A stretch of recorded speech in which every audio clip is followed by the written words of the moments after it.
Salutations, my dearest friends. Today I'm going to be talking about all the books that I didn't like and I gave 1 star.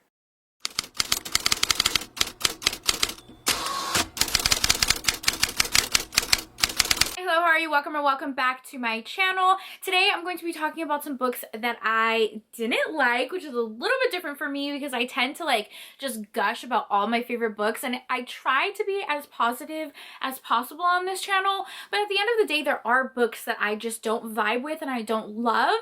And as I was creating my wrap up for 2022, talking about my top 10 favorite books, talking about my favorite authors, I thought it would be good to talk about some books I just didn't like. To give books 1 stars and 2 stars, you might not just see me talk about it a ton on my channel, but I'm not giving every book 5 stars. I am definitely the type of person who rates books on vibes, and if I'm not vibing with it, I'll definitely give it a 1-star rating, or I will even DNF it. And I will say that I don't rate the books that I DNF just because I don't know, it feels weird because I hadn't finished the book. So those I usually don't even add on my Goodreads shelf at all. I just move on to the next book. Keep in mind that books are subjective, okay? Everyone has different tastes in books, and I feel like this was the year where I really leaned into my specific tastes. No offense, they just didn't work for me. Okay, so the first book that I gave 1 star, and I'm just devastated that I didn't like this book, was Annie Song by Katherine Anderson. I was so sad I didn't like this book because this was a book club pick. This was my book club that I do with Jessica. We're called the Historical Hellions. Read historical romances published before the year 2000. We pick a book each month and have different live shows.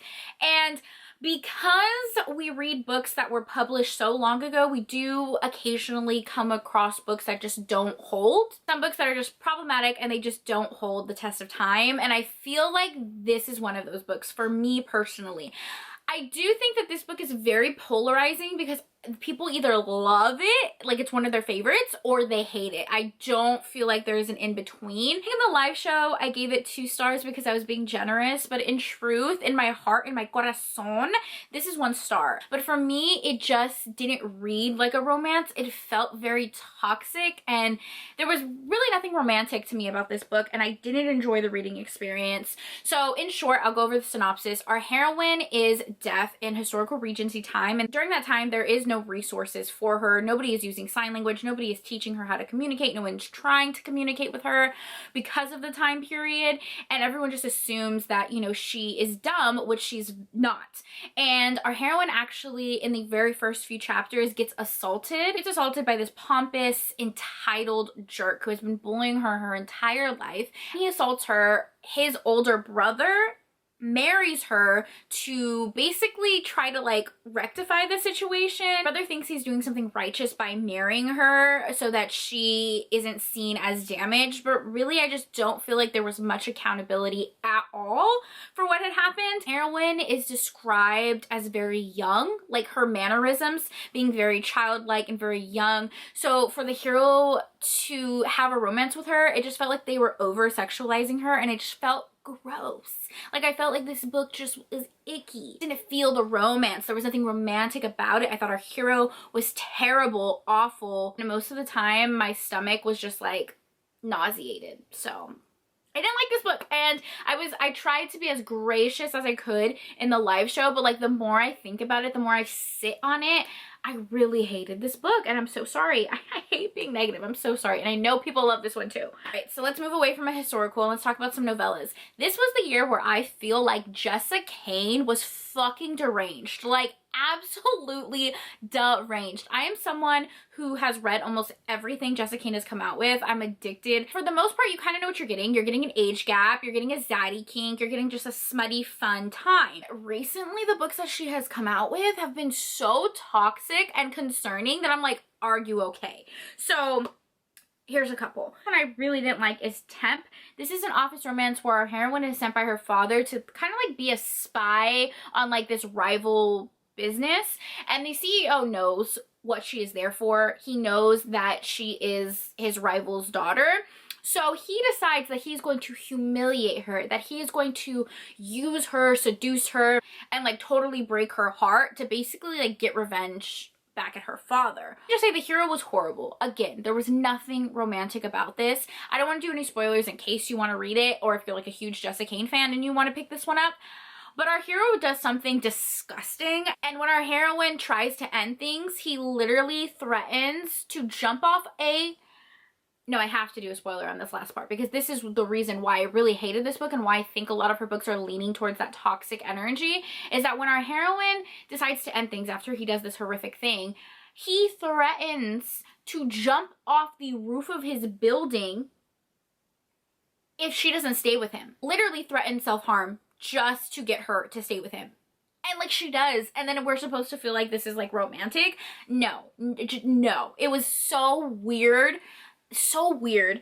And then the other one is Truck Driver by Jessica Kane. And our hero, these plots. Our hero is literally sent to kidnap our heroine and sell her to like a sex trafficking ring. And when he sees her, he's like, oh no, she's so beautiful. I need to have her as mine. So instead of like selling her to the sex trafficking ring, he basically kidnaps her and keeps her to himself, if that makes any sense. And I'm just like, and she somehow like thinks it's romantic and thinks he like saved her. And I'm like, bestie, he was literally going to sell you to like a drug cartel. How is this romantic? Toxic, literally toxic. One, Property of Pops. I feel like I just need to say the title and you guys will know. This is a grandpa romance. Grandpa. Our heroine falls in love with her best friend's grandfather. There is like a 50-year age gap in this book. What? And it's weird, okay? It's weird. The beginning of the book is fine if you like close your eyes and pretend like you didn't know about the age gap, but then it leans into that like baby girl, little girl kink, and it's fucking weird. It's weird. Like she literally calls him grandpa in this book, and I'm like, why? Why did we ever think that was going to be sexy? As If I Wouldn't Fall by Jessica Kane. Deranged. I'm just spoiling all of these books because honestly I just need to talk about them. Hero is like obsessed with our heroine, okay, but they come from like two different sides of towns. Her family's very rich, his family's very poor, yada yada yada, and he kind of just like watches her from afar and like grows an obsession. He stalks her, and her car breaks down and she ends up taking it to his like garage because he owns like an auto body shop, and he offers to fix her car for her, and it follows their romance. Literally don't even say two words to each other. Not even a hi, not even this is my name. They don't say two words to each other. Our hero just sees our heroine, becomes obsessed, and gets his name tattooed on his junk. On like both sides of the shaft. Like what the actual fuck? Deranged, literally deranged. A lot of her romances are just becoming so wild and crazy. Like she feels like she needs to like top herself every time. But also very toxic. In a lot of these books, our hero does something stupid. Our heroine breaks up with him and he threatens to like hurt himself until they get back together. It's manipulative, it's toxic, it's not romantic. Do I keep reading her novellas? Yes. So does that say something about me? Also, yes. Another one that I'm really surprised that I didn't like is Little Slice of Hell by Cleo Evans. This is the first book in the Creature Cafe series. Everyone I know who's read this has loved it, has been obsessed with this, and has told me that I would like it. But for some reason, this first book just did not do it for me. It's this coffee shop, and the barista basically plays matchmaker for all of these supernatural entities. Demons, succubus, angels. Like, he's basically matching them to, like, their fated mates in this coffee shop. First book follows a human and a succubus, and it just was not my cup of tea. There was a lot of kinks in here. A lot of kinks in here. Listen, I like a steamy book. I like a wild time. And I would say that most of the time I don't have any trigger warnings, and like the steamier the better. But surprisingly, this book like had kinks in here that I was uncomfortable with. So that's a me thing. That's a me thing. But I don't know. I didn't feel the chemistry between our characters. I gave it 1 star. I was very unimpressed, which is surprising, like I said, because I continued to read other books in this series and I loved them. And I also read other books that this author has come out with and I loved it. So I think it was just like a fluke, but I have to include it because I did technically give it 1 star. Next one was so hyped up on TikTok, at least my TikTok. I swear to God, I saw this book everywhere on my TikTok, and that is Packbound by Kate King. This is an Omega-verse, Why Choose Polyamorous Reverse Harem book. I don't know. This is a prequel, okay? I didn't know it was a prequel. I didn't know it was going to end in a cliffhanger. I didn't know it was going to be like this broken up series when really it could have just been one book. But anyways, Love Omegaverse, I thought I was going to love this. Our heroine is an orphan. She grows up in an orphanage and she is in love with like her adopted brothers who are a bunch of alphas. But she lives in a world where it's pretty dangerous to be an Omega because they're so rare that they are immediately like snatched up by the government, snatched up by very wealthy alphas, and kind of almost used as currency. So when she presents as an Omega, all of the alphas try to protect her. This book was trash. Fucking trash. Like, oh gosh, I feel so bad saying that. Okay, Samantha, you're being very negative right now. Stop it. I left and then I came back because I had to eat dinner. Oh my god, my mom made like this rice with chicken, like mushroom chicken. Whoa. Cream of mushroom chicken. It was, I don't know, it was really good. And now I don't know where I left off. I'm kind of distracted. Where did I leave off? I hated this book. I really did. It was one of those books where like nothing happened. All I saw on Book Talk were a bunch of quotes of like the steamy times, and that was literally like one scene. Our characters spent literally zero time together. There was no character development or development in the romance, and then it ends in a cliffhanger, which I wasn't expecting because it didn't really market itself as a series, which is fine if it's a series, whatever. And nothing happened in the second book, like nothing. So it was definitely like one of those books that literally could have just been one book and it was dragged out into a series for no freaking reason. I didn't like it, and yeah. One that was kind of disappointing was Foosball Daddies by Golden Angel. Golden Angel is a author that I read when I discovered like Wattpad. It was like my introduction to like BDSM and steamy books. Like everyone had their 50 Shades of Grey. No, I did not. I had Golden Angel and I loved her books. I realized that she was still publishing books, and a lot of her books honestly are books that she published literally like 10 years ago, and she's just revamping them with new covers and like different edits, but for the most part they're the same books. But this is a novella that I had never read, and it's called Foosball Daddies, and it just was so weird. In this book, our heroine is like a sports reporter, and she ends up being a reporter at like the National Ping Pong, no, foosball. It's literally called Foosball Daddies. World foosball is an Olympic sport, and her ex-boyfriend is like this foosball champion and model. Ends up covering the championship, although they broke up and they didn't really end things on good terms. Her ex's best friend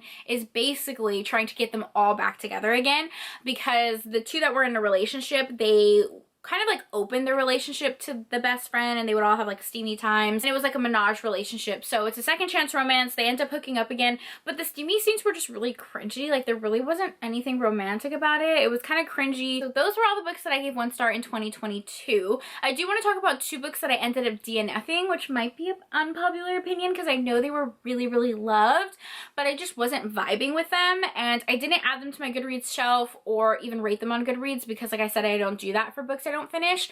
But I did end up DNFing The Love Hypothesis and The Spanish Love Deception. I know. Such popular books. So many people love them. But again, I just have to reiterate, I just think this year I realized that contemporary books are not it for me. Okay? I personally like books a little bit more steamy, a little bit more wild, a lot more people, you know, like just contemporary books like this just don't, there's not my vibe. So it's nothing to the authors. I was just really bored and I couldn't get through it. Like, I don't know. I feel really bad about it too because I know so many people love this book, but it's just like, I don't think it's my vibe, okay? I don't know. I really leaned into like poly romances and Omega verses that for this, it just was lacking. I needed like an extra bit of spice, add a little spice. And yeah, it just, I don't know. I didn't like it, and I'm sorry, and I did DNF them. All right, so those are some of the books that I gave 1 star or didn't finish. Let me know what books were disappointing to you guys. I'm so sorry that this video was a little bit more negative. It's just kind of the nature of it because I'm talking about books that I don't love. But again, some of these authors are authors that I ended up loving other books of theirs, like Golden Angel and Cleo Evans, and even Jessica Kane. There are some books that I love by her. So yeah, it's really no big deal. Everything is personal preference, and I love you guys. I will see you in my next video. Bye. This necklace I think is going to drive me insane. Like it keeps twisting this whole video.